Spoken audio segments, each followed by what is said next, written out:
Hi, friends, and welcome to Season 3 of the School Librarian Learning Network podcast. I'm Steve Tatro, often known as Dr. T Loves Books, and I love talking about all things related to school libraries. I'm an old dog who's always trying to learn new tricks. That's why at each episode of the SLLN podcast, I'll chat with a school librarian about a lesson, program, or activity they love.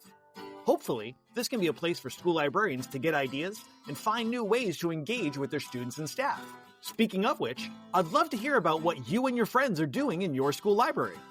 Email me at drtlovesbooks@gmail.com. That's drtlovesbooks@gmail.com to tell me about what you're doing, offer feedback about the SLLN podcast, or to request a podcast sticker.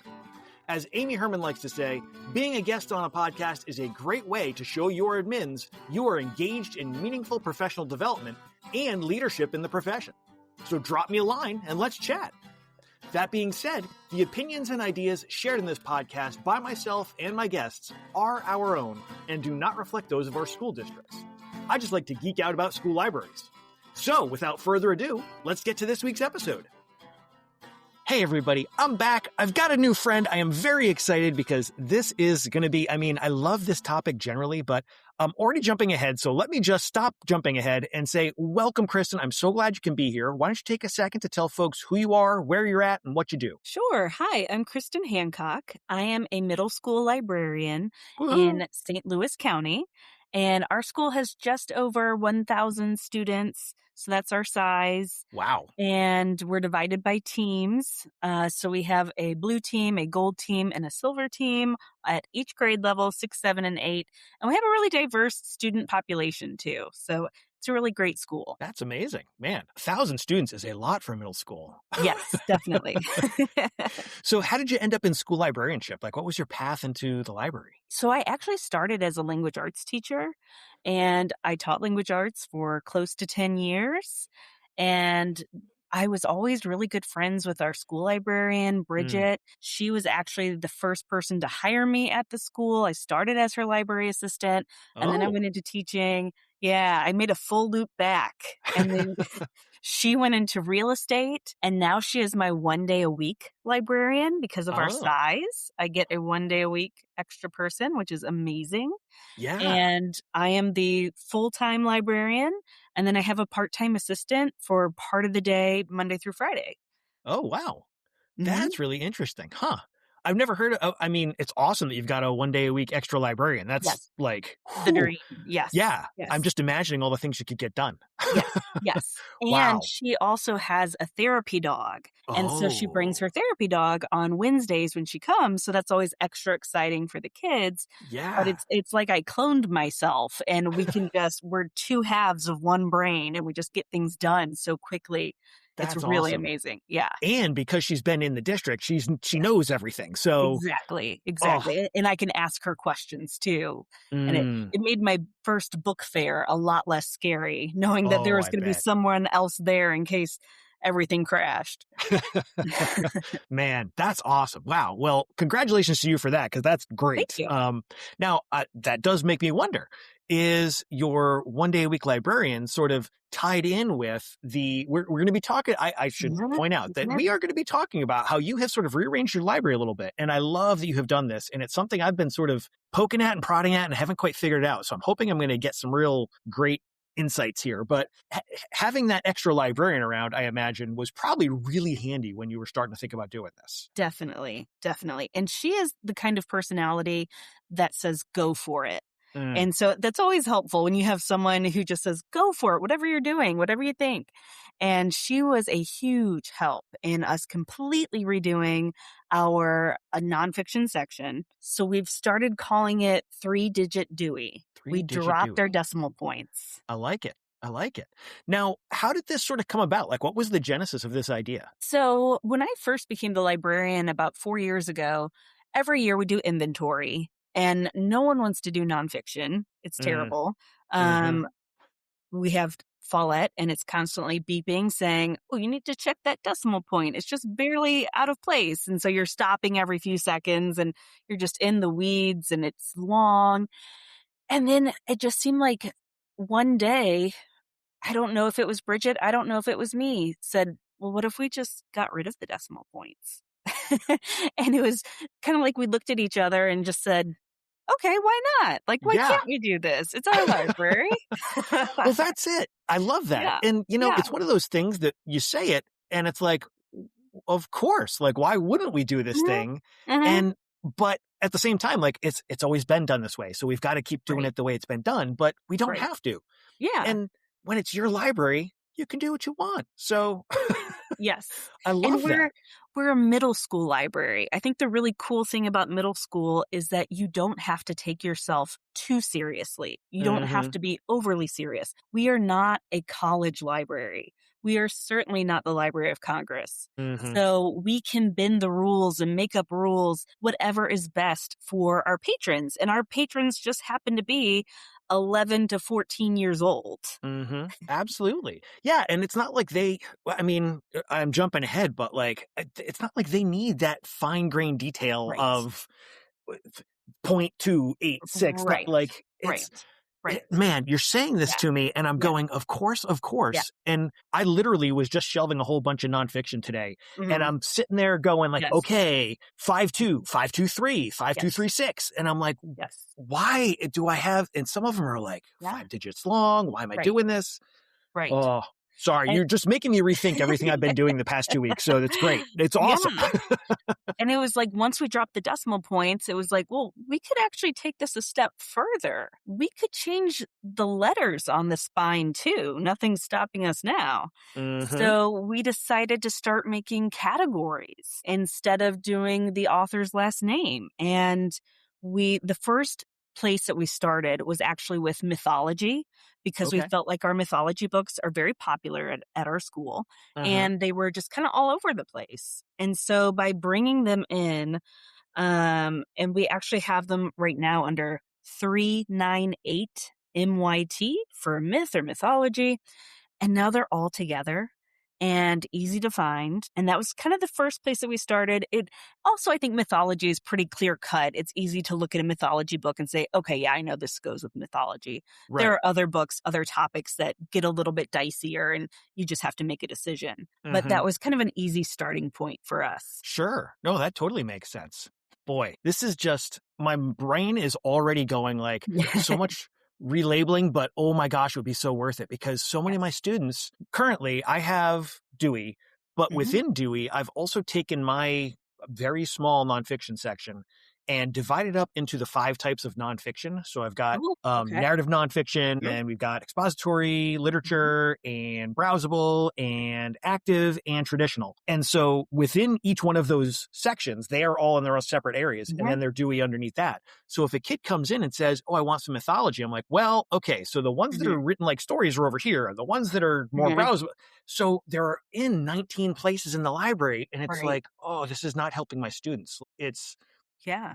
That should be what we're doing most. If we're not doing Yes. that, what's the point? So Right. I I completely agree. love this. Oh boy, this is so cool. I'm looking at your list of digits and letters here, and it's so great. It's very very clever. But again, I jump ahead. I apologize. Sure. I backtrack, Mhm. and I Yeah. say, so you realize that this was something that was totally within your power to do, Mhm. and how you wanted to do it. And I love that you started with mythology. Mhm. Great starting place. So how did this what were sort of the specifics of how you rolled this out? Like, was it basically grabbing stuff off the shelf and being like, okay, we're starting with this, and so we're just going to relabel all of this and then spread from there? Was it how methodical, how sort of as it came Right. up? Right. We we definitely started in the places that seemed most obvious, and we started using Post-it notes. And we Mm, just started putting Post-it notes on the different shelves of what we thought made sense. mm-hmm, And and anyone who looks at our list of numbers is going to recognize that it's based in Dewey, we mm-hmm, started with Dewey. But then we would start pulling carts of books and saying, okay, let's do sports. All right, here's all the baseball books. Here's all the basketball books. And we have a lot of, not random, but lesser known sports too. Lacrosse, golf, tennis, skating. And so we just pulled anything that could be relabeled, but it would still be under that umbrella of sports. And so then we started reorganizing the sports shelf. And every Wednesday when Bridget would come, that was our focus of how are we going to get more of this done? How are we going to tackle this? Gotcha. And that, I mean, again, totally makes sense. And so it was physical relabeling as you're going. And then, like, were you, I mean, in my head, I'm already thinking about how some of my books already have like 19 labels on them. Did you have to like do a lot of peeling, or was it pretty much just laying stuff over the top as much as possible and moving on? Well, I have to confess something. I am a type B personality, which I think is sometimes rare in education. And so I'm more of a rebel, more of a rule breaker anyway. And so we were sticking labels over the old labels because that was easier. And in our nonfiction section, we don't really have very many stickers on the spine. In fiction, we do. We're genreified in fiction. We have series numbers. We might put a young adult sticker on a book. But in nonfiction, it really was just our decimal point and the letters on the spine. And so just covering it up wasn't too bad. Sure. And we also didn't like rush ourselves either. It was, all right, this section doesn't have decimal points anymore, but that section still does. That's okay because we can still find what we're looking for, and you change it in Destiny as you go along. So it was okay for it to be a slow process. Okay. And so that actually brings me to two questions, because one is about the physical relabeling. What kind of labels were you using? Because generally, if I'm processing stuff as opposed to getting it processed when it arrives, if I process it, I've got paper labels that I then have to cover over with protectors. Was that also what you were doing? Yes. Yeah. Okay. I think it's 10 by 10, perhaps, stickers. And then we have the Dimco clear labels that we put over it. So yes, it is a sticker and a label. Okay. I wasn't sure if you had like one of those, because they do make the label printers that print it on like the super awesome, super stick, poly backing sort of labeling stuff, which I do not have one of, and I was going to be very jealous if you did. No. We're using a very old printer that has to be encouraged at times, but we just kept going. Yeah. Oh, absolutely. Nope, that's it. So a little labor intensive, but also to a very good effect, I think. Yes. Yes. And Bridget and I are both the kind of people who just never stop moving during the day. We're always going. We're always doing something. There's a dog in there with us, for goodness sake.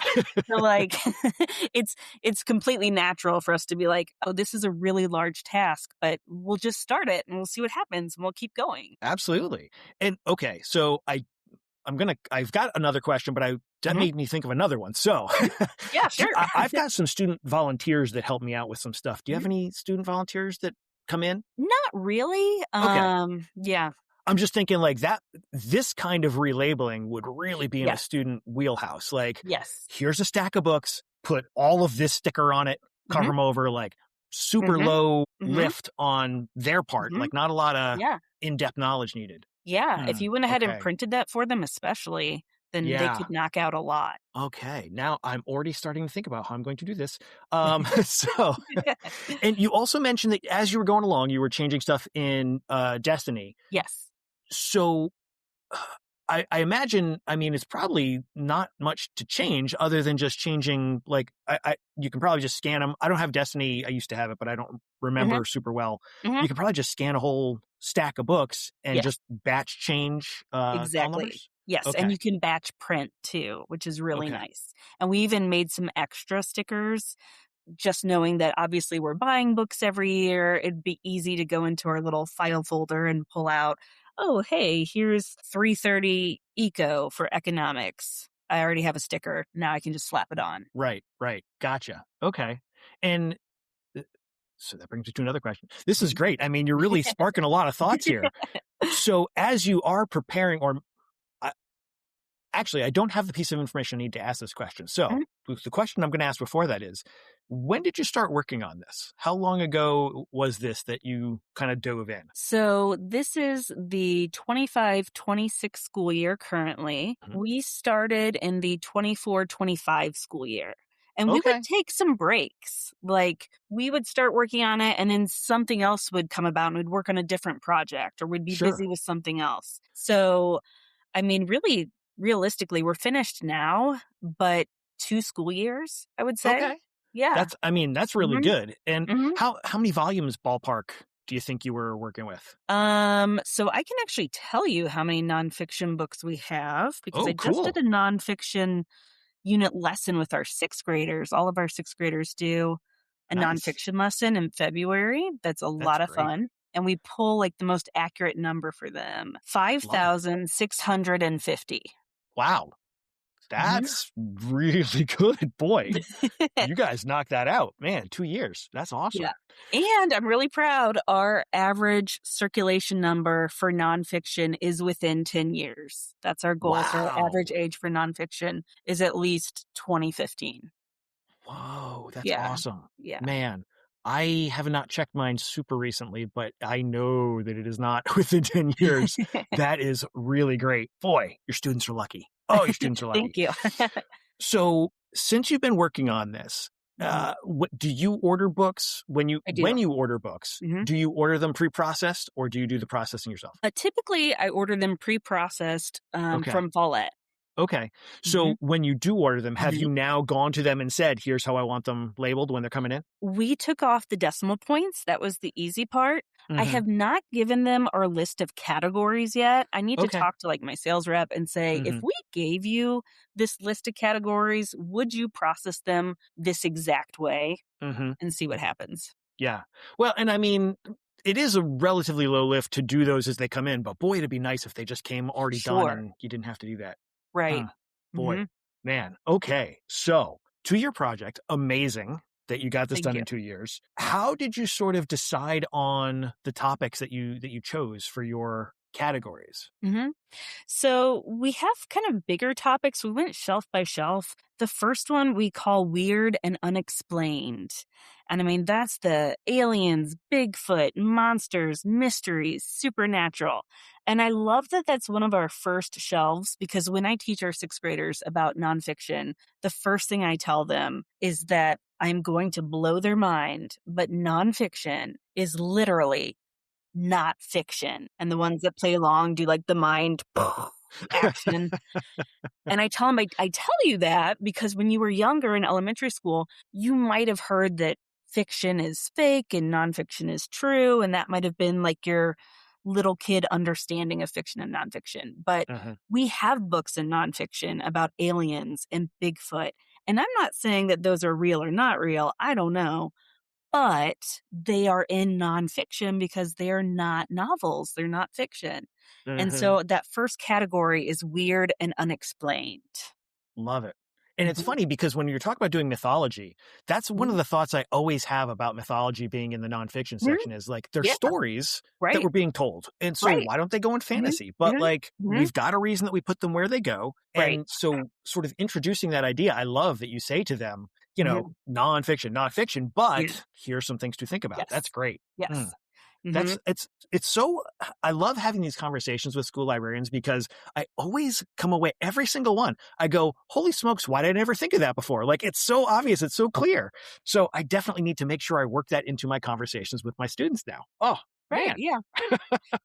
And then the next part of our nonfiction lesson is a little fun trivia game where it's kind of like book talks. We pull different books and ask them some trivia questions based on that book. And I throw candy at them because that's always a good idea. Oh, absolutely.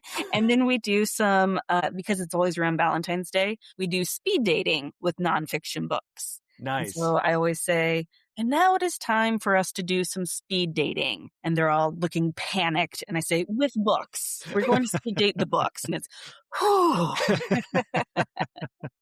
I love it, especially at middle school. Man, Yes, the exactly. uh the mortification runs Yes, high. middle school humor for sure. Love it. Absolutely love it. So I'm looking at your list and I love that Mhm, you've got weird and unexplained and you've got awesome categories for these. And mhm, I'm just wondering I mean, obviously these are books that you had on the shelf that were like fit into these categories. Were mhm. they also sort of reflecting what the students were looking for or what they were checking out? Like were you trying to match it to their use case, I guess. Definitely. I'm not phrasing it well, but I think you know where I'm going here. Yes, definitely. And we even add in categories when we need to. I have a student this year, his special interest right now is plants, Okay. specifically succulents. And I didn't have any books that were just about succulents. And so I bought like 4 books. He was over the moon, thrilled about it. And then we had to kind of look at each other and say, where did these go? Because we don't really have a category for this. Mm-hmm. And so we ended up adding 578 PLA, plants and succulents. We put them in between invasive species and animals general. And that just Okay. kind of made sense to us. So Yeah. there are times when we are still adding, and there will probably be times when we are deleting too. Like Legos are huge with our students right now. That Mm-hmm. might not be the case in 5 or 10 years. So maybe Sure. we would take those books out. We Mm-hmm. even have a Star Wars section right now because I have plenty of kids that are so excited about Star Wars books. But if that changed, if my demographic changed, I would get rid of that category, and I can. Mm-hmm. So that kind of makes me wonder, like, let's say, so you've got plants and succulents, which Mhm, great. mhm. Uh, I'm just trying to, I'm trying to come up with a good example, and I'm not coming up with a good one, but I'll just give a bad example for the moment. So let's say that you got some books that were about cactuses, which I know are plants, but let's just pretend for a second that cactuses are going to go in their own category. Mhm. I'm kind of curious, would you keep the 5? Oh, well, I see. Never mind. I'm seeing it right in front of me now. You would keep the number and just change the letter designation on the end to like maybe CAC for cactus. Exactly. Yes. Gotcha. Because I'm seeing that you've got 578.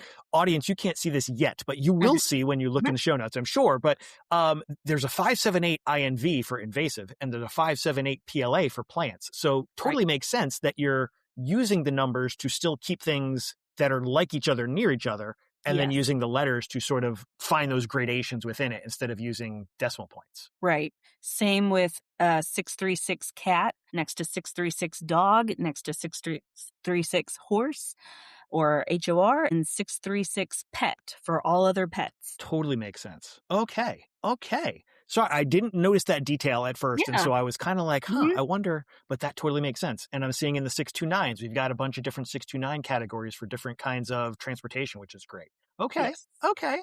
This is all making sense to me. And it's just making me go, I need to do this. Boy. Mhm. Okay. So clearly, this has been a labor of love, and it took Mhm. some time. Yes. How have the students been reacting to having this new categorization? I've noticed that they're more independent because the final thing that we did, and I'll email you some pictures of our shelves, but we bought these little shelf labels. I'm not sure what the exact word is from Dimco that just snap onto the shelf Oh, and you yeah. can slide a skinny piece of paper inside. It's clear. And Mm-hmm. so like I'm looking at a picture of my shelves right now and I see the weird and unexplained for Bigfoot and like below that unsolved mysteries and survival. And then below that we did amazing facts for all of our Ripley's Believe It or Nots and our Guinness World Record books. And then below that ghosts, supernatural, and witches, and below that, psychology. So it's so browsable now. And Mm, the other thing that I think is really important to know is that we made our nonfiction front facing, more like a mm, bookstore. That mm-hmm, is not true of our fiction. Our fiction right now is still spines, but with some on display, obviously. mm-hmm. But our nonfiction, we made completely like you were walking into a Barnes and Noble and you're excited to see the covers. That's And now awesome. it's so browsable with the labels and the categories. Yeah. Well, it's funny because I think from the teacher side of things, I was an Mhm, English teacher for many, many years mhm. and, still work in the building that I English taught at. So I know a lot of the teachers. So I'm kind of on the same wavelength. Yeah. And there's absolutely this feeling that nonfiction is not a place that students are going to go. Like that Right. it's Right. that they're not going to have interest, that they're not, that it's Mhm, not interesting to read, like that mhm, mhm, the mentality. And I am not a spring chicken. I've been around a while. And so I know when I was a kid, the mhm. nonfiction, a lot of it was real dry. Like I Yeah. love the alien Mhm, stuff. I love the Bigfoot stuff because that stuff was always kind of a little bit mhm. like, ooh, the Yeah. authors who write that stuff, they know that they're trying to, keep you engaged. But a lot of the rest of the nonfiction was definitely on the dry side. And Yes. there's so much great nonfiction now. Like Mhm, there's so mhm, many authors and styles and different ways of looking at topics. mhm. So, so great. But I think a lot of teachers are still in that mindset of, my students are going to really like this. Mhm. But I am absolutely, I have zero doubt that your students are coming in and just swarming those nonfiction shelves Yes. because, like you said, browsable, Mhm. easy to find what they're looking for. And I Mhm. love that you labeled the shelves so it's Mhm. nice and easy to see where the topics are. Uh-huh. Like simple things, but so smart, so clever to do because you are just upping that ability of your students to have that agency in finding what they want. And Thank I'm you. sure that your nonfiction search stats must be Yes. amazing now that you've got Yes. this going on. Yes. And I think especially for our 6th graders who are just starting middle school, when they come to the library at first, they are just focused on what does my teacher want me to check out? And they start with fiction units. And so it makes sense that they're spending a lot of time in fiction, and that's great. But it's almost like I have to give them permission to go to nonfiction. Yeah. And when I get to do my nonfiction lesson with them, I remind them, like, because they're excited that we have cookbooks. They can't believe we have all these great cookbooks. And I'm like, you can take these home on the weekend and cook a recipe with your family, and that'd be a lot of fun. And you don't have to write a report about it. You don't have to do a project on it. You don't have to do anything Yes. with it. Just take it home for fun or over break. And then you can just enjoy Yeah. the nonfiction. Absolutely. Well, I'm trying to build up my active nonfiction section because Yeah. it's weak. And I've got a couple of cookbooks. I got a couple of great brand new ones. Most of them, like I've got a James Beard, like 1974 edition of something. I'm like, oh, we got to get this out of here. But it's like you're saying, it's something that they can engage with. And like some of the kids are just so into, I want to know how to cook. I want to know how to knit. I want to know how to draw. Like, and having those how-to books that they can just put their hands on and build those skills. Isn't that what we want for all our students, to be building their skills? And it doesn't have to be how-to. Like they're in school, we want them to learn. So why wouldn't we want them to learn nonfiction material that they are interested in? Like let them go nuts and find what they can find. Yeah. There's a book with a really catchy title that it's called You Are Eating Plastic Every Day. And the kids love that book. They always pick that book up because of course they do. And they want to find out more about it. And so, I mean, there's just so many interesting things in nonfiction. Absolutely. Another funny thing that I'm just thinking about right now as we're having this conversation is the fact that so many of the nonfiction books are super thin. Yes. Like so many of my students are always asking for, what's a short book that you've got? What's a short book? And I look at the fiction wall, I'm like, but if we go into the nonfiction, there's lots of great stuff that like, great, give me a quick dose and then moving on. Right. Exactly. Boy. That's so, it literally never occurred to me to just say to the kid who's looking for a short book, let's look at the nonfiction stuff. Where has my brain been at? I don't know, but wow, you are just opening my eyes to so many things I need to change about how I'm approaching nonfiction. This is great. Sure. Oh, boy.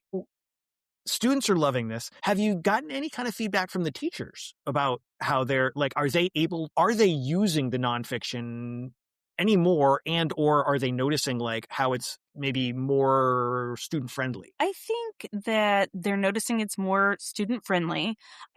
My teachers are very supportive of anything that we do, and they also know that we are very innovative. I do have one library sub, maybe 2 library subs. They're retired. They used to work full time in libraries, who have told me they don't like it and they will not shelve in nonfiction because of what we've done. And that's okay. Say that's okay. You don't have to. You don't have to like it. Boy, man. And I was thinking about what is a legitimate criticism of this system. And the biggest thing that I can think of is, because we don't have decimal points, let's take our baseball section, for example, 796 BSB, which always makes me think Backstreet Boys, but it's baseball. And we probably have at least 30 baseball books. I could safely say at least 30, probably closer to 50. And if a kid's just browsing, that's fine. But if there's a kid who specifically wants this baseball title, I saw that you have it online. When we go over there, we are going to have to look through all of these books, and it slows down. But I am okay with that, because when I teach research, the biggest thing that I think I have to instill in students is to slow down. That when we are researching Yes. interesting, complex topics and ideas and questions, it's not a simple yes or no Google search. We have to slow down and take time to research. So I'm Yeah. okay with having this be something where they have to slow down, Hmm. and I'm okay with that. Well, and it's funny, I've been having sort of these kinds of conversations about research lately and Mhm, how we've kind of reached this point where if the kids can't get the answer mhm, instantly, they just can't be bothered. They move on to something else. And it's right. like, I think back to when I was doing research at their age and in high school and college Mhm, and afterwards, and going to the library and seeing like, okay, the book I want is listed as being right here on the shelf. mhm, But when I look at that book, I see on this side there's something that's interesting, and on this side there's something that's mhm, interesting. And oh, there's actually a couple of things, and let me grab some of these. And so, although I went mhm, looking for this one thing, mhm, there's other serendipitous finds that are mhm. incredibly important for the research process. Sure. Plus, like you're saying, just taking that time to actually, like, when you take a book and you're not able to keyword search and Mhm, find the page, and mhm, you've got to actually do some mhm. reading and you're taking in stuff that you weren't expecting necessarily to take in. That is such an important part of the research process that I Yes. think we have sort of left behind in Mhm, our quest for ever more efficiency. mhm, And mhm. it's a problem. I think Yeah. we've gotten too efficient and we Mhm, are mhm, shortcutting and we're short circuiting some of the learning that goes on in those kind of mhm, slower moments. So I mhm, love that you are making this a mhm, priority in your research instruction. That's great. mhm. I think that's Hmm. such an important part of human development and our just being human, of being able to slow down and think. Absolutely, man. So I am kind of curious. Have you had any issues with like um accessibility? Or I mean, I'm trying to think of even what those would be or look like, and I can't come up with anything, because if you're going from a more complex system to Mhm, theoretically a less complex system, it seems like this is actually working in favor of accessibility rather than throwing up any barriers. mhm. So I don't imagine that you are running into any issues, but you said you've got a very diverse population. I'm just Yes. wondering if there was any kind of impact or anything you noticed that now that you've gone to this different system that you're seeing that it's more favorable for just general access, which I'm sure it is because they're browsing more. Mhm. So, Yeah. but is there anything in particular, like as I'm trying to picture this in my head, is there anything in particular that you would sort of want people to know if they were going to dive into this, like I am planning to do? Mhm. What are some things that we should have front of mind as we get ready to dive into this? I mean, I am kind of a leap first, problem solve later kind of a gal. But, I will also say, I mean, I wish I could just walk you through my library because I do have my picture books separated in a different area.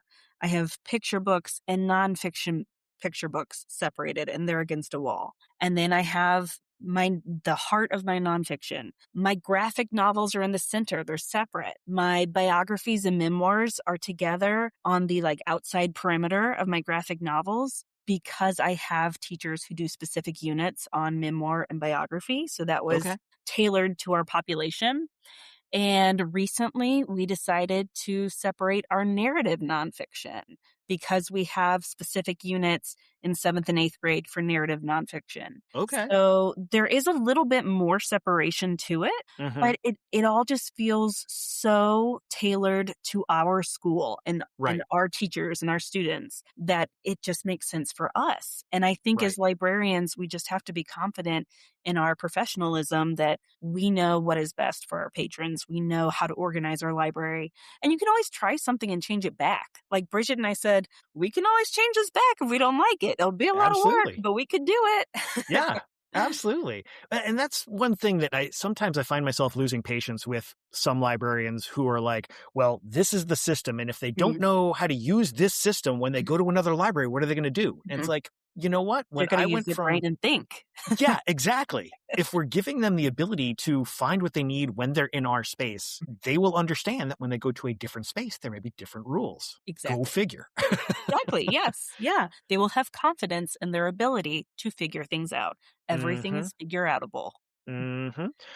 I was confused as all get out when I went to college and they had Library of Congress numbering, and I had never seen that in my life, didn't even know what it Right. was. Right. And I'm looking at these like letters and numbers like, Yeah. what is going on here? Yeah. I figured it out. Mm-hmm. I asked a librarian and they helped me. So Yeah. And it's funny, our school is like a stone's throw away from the public library, and we have wonderful public libraries in St. Louis County. But our public library has a children's section and a teen section, more like high school. And so my middle schoolers will tell me, I go there and I just don't know how to find a book for myself that I like, because they're Yeah. having to choose, like, do I go downstairs to the children's section where there's like toddlers running around, or am I going to the high school section, which is a little intimidating? So I also just feel like being a middle school and having a middle school library is a really special place to be, that we're catering to a very specific audience. 100%. The students at middle school are, I've been in a middle school for 25 years and there is nothing like them. And I love them. I love it.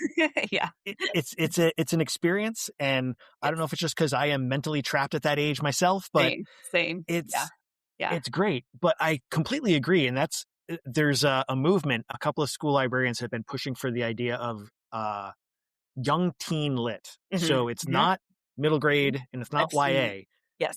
So important. Yeah. And you're talking about how at the public library, our students fall in that gap. Like where do they go? Yeah. So that your library is really thinking carefully about how can I help them and cater to them and do what they need. Yes. So good. So good. Man, love it. Well, I think we are at the point where we're going to take our 90-degree turn and go into our book break. Book break. Squiddy. Wonderful.